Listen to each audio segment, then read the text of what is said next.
भारत की तरक्की की बातें तो खूब होती हैं, मतलब एक तेजी से बढ़ती अर्थव्यवस्था, डिजिटल दुनिया में नाम और दुनिया की सबसे बड़ी युवा आबादी भी। जी बिल्कुल। पर फिर ये विश्व आर्थिक मंच की ग्लोबल जेंडर गैप रिपोर्ट आती है और एक बिल्कुल अलग ही तस्वीर दिखा देती है। हाँ।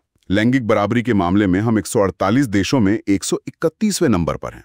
हाँ, ये विरोधाभास चौंकाने वाला है ना? बिल्कुल बिल्कुल चौंकाने वाला। और चिंता की बात यह है कि ये सिर्फ कोई ऐसी वैसी रैंकिंग नहीं है। अच्छा। स्वास्थ्य और आर्थिक भागीदारी जैसे मतलब बिल्कुल बुनियादी पैमानों पर हमारा प्रदर्शन बहुत ही नीचे है। ये आंकड़े असल में ये बताते हैं कि ये सिर्फ एक सामाजिक मुद्दा नहीं है। ये एक ऐसी क्या कहते हैं संरचनात्मक कमी है जो देश की असली क्षमता को रोक रही है। तो आज हम इसी पर थोड़ी गहराई से बात करेंगे। एक लेख है भारत की लैंगिक असमानता, एक चेतावनी, उसके आधार पर जी समझने की कोशिश करेंगे कि ये आंकड़े असल में क्या कह रहे हैं। सबसे पहले स्वास्थ्य की बात करते हैं। हाँ। ताज्जुब होता है कि शिक्षा में थोड़ी तरक्की हुई भी है, उसके बावजूद स्वास्थ्य और जीवन रक्षा में हम इतना पीछे क्यों हैं? हाँ, ये वाकई एक गंभीर स्थिति है। जन्म के समय लिंग अनुपात मतलब लड़कों के मुकाबले लड़कियों की संख्या, हाँ, वो आज भी दुनिया में सबसे खराब में से एक है। ये सीधे तौर पे दिखाता है कि बेटों को मतलब प्राथमिकता देने वाली मानसिकता कितनी गहरी है। और अब तो ये हाल है। और अब तो हाल ये है कि महिलाओं की औसत स्वस्थ उम्र मतलब हेल्दी लाइफ एक्सपेक्टेंसी वो पुरुषों से भी कम हो गई है। क्या कह रही हैं? मतलब महिलाओं का स्वास्थ्य पुरुषों से भी ज्यादा खराब? हाँ। इसके पीछे क्या वजह दिखती हैं? ये सीधे तौर पर प्रजनन स्वास्थ्य की अनदेखी है, पोषण की कमी है और बीमारियों से बचाव की देखभाल की कमी है। खासकर गांवों में और कम आमदनी वाले घरों की महिलाओं के लिए तो ये बहुत बड़ी समस्या है।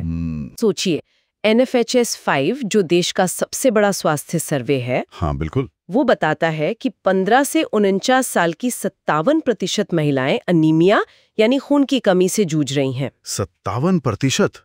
अरे बाप रे, ये तो आधे से ज्यादा हुई। इसका असर तो उनकी पढ़ाई, काम करने की क्षमता, यहाँ तक कि प्रेगनेंसी पर भी बहुत बुरा पड़ता होगा। निश्चित रूप से। और ये ऐसी चीजें जिसे ठीक किया जा सकता है मतलब? बिल्कुल। और खराब सेहत वो सीधे तौर पर महिलाओं की आर्थिक भागीदारी पर असर डालती है, जो हमारा अगला बड़ा चिंता का विषय है। अच्छा। क्योंकि अगर सेहत ही ठीक नहीं तो काम कैसे करेंगी? आर्थिक मोर्चे पर हमारी रैंकिंग और भी नीचे है, 143वीं। 143? जी। और इसका मतलब क्या है असल में? कि महिलाएं पुरुषों की कमाई का 1/3 से भी कम कमा पाती हैं। हाँ। और काम करने वाली महिलाओं की संख्या भी वो लगातार कम है। सोचिए, 2015 में मैकेंजी का एक अनुमान था कि अगर लैंगिक बराबरी हो जाए तो 2025 तक भारत की जीडीपी में कितना 770 अरब डॉलर जुड़ सकते थे। जी, वो मौका तो अब लगता है गवा दिया गया है। ये सिर्फ एक छोटा हुआ मौका नहीं है, ये तो हर साल अर्थव्यवस्था पर पड़ने वाला एक अदृश्य बोझ जैसा है। सही कहा। और दुनिया भर में आर्थिक बराबरी लाने में 100 साल से ज्यादा लगने का अनुमान है, पर भारत की रफ्तार तो उससे भी धीमी लग रही है। ये सिर्फ नौकरियों के आंकड़ों का सवाल नहीं है, बताए। महिलाएं ज्यादातर कम आमदनी वाले अस्थायी कामों में लगी हैं और फैसले लेने वाली जगहों पर, जैसे कंपनियों के बोर्ड हों या सरकारी बजट समितियां, उनकी मौजूदगी न के बराबर है। लेकिन इतनी कम आर्थिक भागीदारी क्यों है? एक बड़ा कारण शायद वो घर का काम है जिसका कोई हिसाब नहीं होता। बिल्कुल। टाइम यूज सर्वे बताता है कि भारतीय महिलाएं पुरुषों के मुकाबले लगभग 7 गुना ज्यादा वक्त बिना पैसों वाले घरेलू कामों में लगाती हैं। 7 गुना? हाँ। खाना बनाना, सफाई, बच्चों बुजुर्गों की देखभाल, ये सब महत्वपूर्ण श्रम है, लेकिन देश की कमाई में गिना ही नहीं जाता। और ना ही सरकारी नीतियों में इसके लिए कोई खास इंतजाम या बजट होता है। यही तो, ये एक बड़ी नीतिगत चूक है। तो क्या इसका हल सिर्फ सोच बदलने में है या कुछ ठोस कदम भी उठाए जा सकते हैं? देखिए, सोच बदलना तो जरूरी है ही, लेकिन उसके साथ साथ ठोस कदमों की भी बहुत जरूरत है। जैसे बच्चों के लिए अच्छी डे केयर सुविधाएं, हाँ, क्रैश वगैरह। बिल्कुल। बुजुर्गों की देखभाल के लिए सेवाएं, बेहतर मातृत्व लाभ। अगर ये केयर इंफ्रास्ट्रक्चर मतलब देखभाल का ढांचा मजबूत हो तो लाखों महिलाएं काम पर जा पाएंगी या ये काम पर वापस लौट पाएंगी। अच्छा। उरुग्वे और दक्षिण कोरिया जैसे देशों ने इसे अपनी विकास योजनाओं का हिस्सा बनाना शुरू भी कर दिया है। और ये सब इसलिए भी जरूरी हो जाता है क्योंकि भारत की आबादी का ढांचा भी तो बदल रहा है। एकदम सही कहा।